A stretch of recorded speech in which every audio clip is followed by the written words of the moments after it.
Please Mir, એ દિવસ થઈ ગયા, હવે તો કોલ કર. મને ટેન્શન થાય છે. તારી વાત માનીને હું તને મળવા આવી. એ જીદને કારણે લગ્નનું આટલું મોટું ડિસિઝન લીધું. અને હવે જ્યારે મારા ઘરના આપણા લગ્ન માટે રેડી થઈ ગયા છે, ત્યારે તું આમ અચાનક ગાયબ થઈ ગયો. તારા આવા બિહેવિયર માટે ઘરના લોકો મને સવાલ પૂછશે તો હું શું જવાબ આપીશ?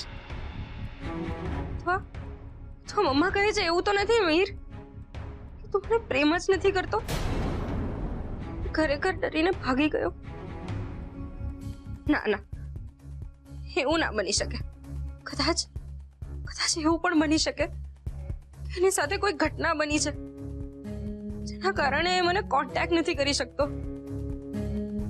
ઓ ગોડ, પ્લીઝ મીર, જ્યાં પણ છે ત્યાંથી પાછો આવી જા પ્લીઝ. 2 દિવસ થઈ ગયા, આ મેહરનો તો કોઈ તો પતો નથી. એટલે મારી ધારણા સાચી પડી. એણે કોમલનું મગજ ખરાબ કરીને લગ્ન તો કરી લીધા, પણ જેવી જવાબદારી માથે આવીને ભાગી ગયો. ભાભી,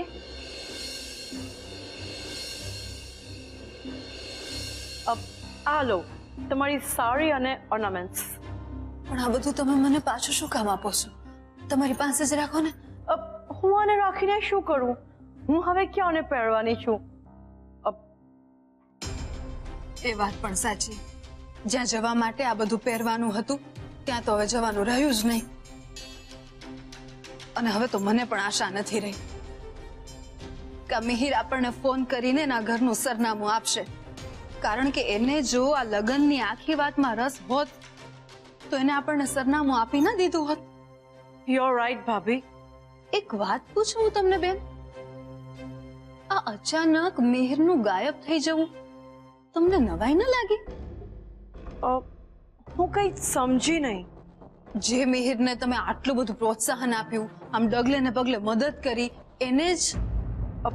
ભાભી, આ શું બોલો છો તમે? કેમ?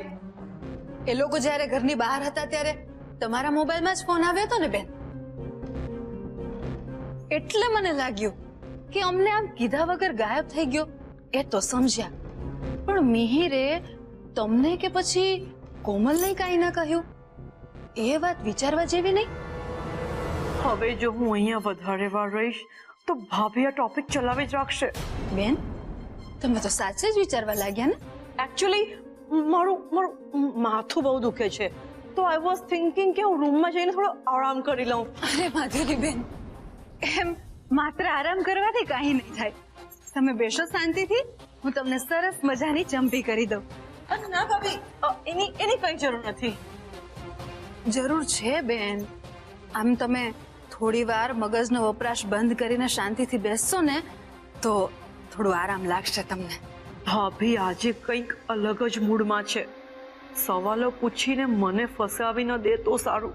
તમે બેન માફ કરજો, મારાથી કંઈક વધારે બોલાઈ ગયું હોય તો.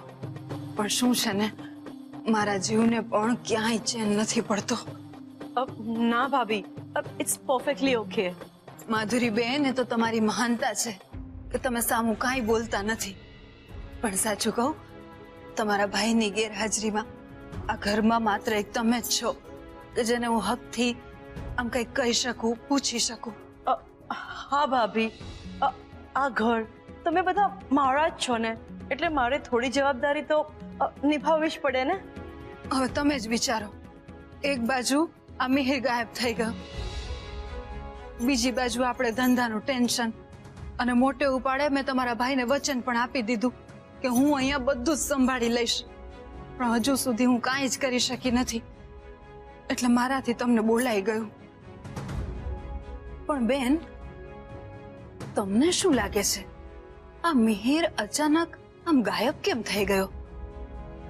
શું ખરેખર એને આપણી કોમલમાં કે આ લગ્નમાં રસ નહીં હોય અને આમ કોકના ચડાવવાથી ફક્ત આપણને હેરાન કરવા માટે એણે આમ આ લગ્નનું પગલું ભર્યું હશે? અને હવે આપણે જ્યારે ખરેખર આ લગ્ન કરાવવા માટે રાજી થઈ ગયા તો આમ અચાનક ગાયબ થઈ ગયો? બેન, તમે તો ઘરના છો અને કોમલ પણ તમને કેટલી વાલી છે, દીકરીથી વિશેષ રાખો છો, એટલે તમે તો આવું કઈ કરો જ નહીં ને.